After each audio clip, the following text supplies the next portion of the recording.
Depending on the character's roles, some liberties to keep the plot moving are unrealistic.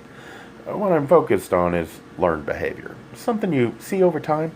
That is why I like series, because it starts to develop a character into a person and it constrains the writer into how the character can react.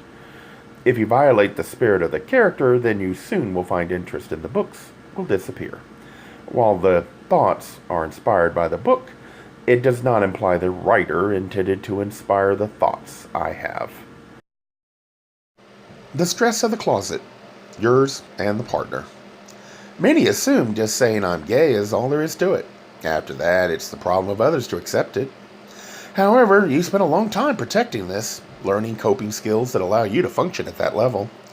While you might not continue to damage yourself, you have not begun to dismantle the closet. You've been hyper-focused on guarding not only the secret, but the behavior behind it.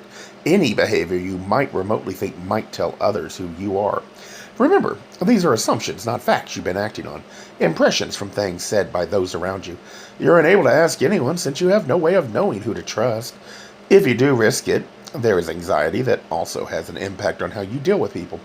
Might make you over-secretive, easy to anger where no offense was intended, quick to judge others, willingness to believe what you think is reality.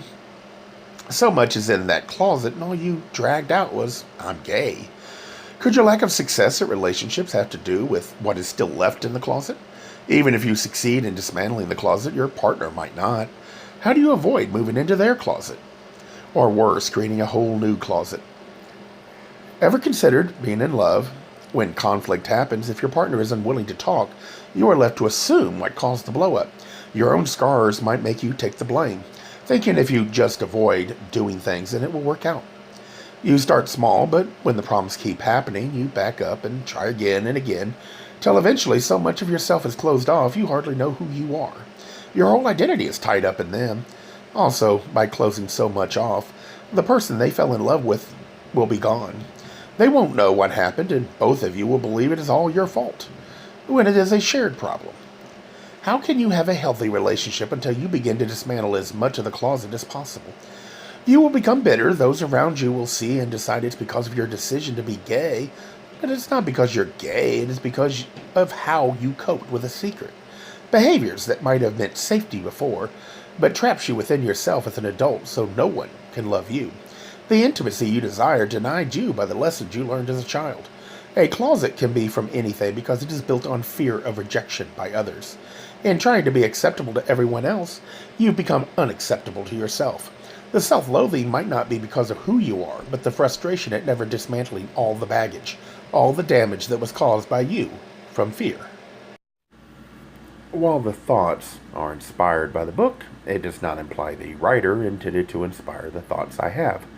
The attempt is to start a discussion and get people to think about human behavior from the perspective of the closet.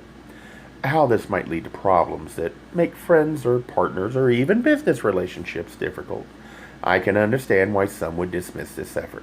I find reminders in how the characters behave with memories of my own experiences and then explore that aspect. It's meant to start people to think. It is not meant to imply I am right.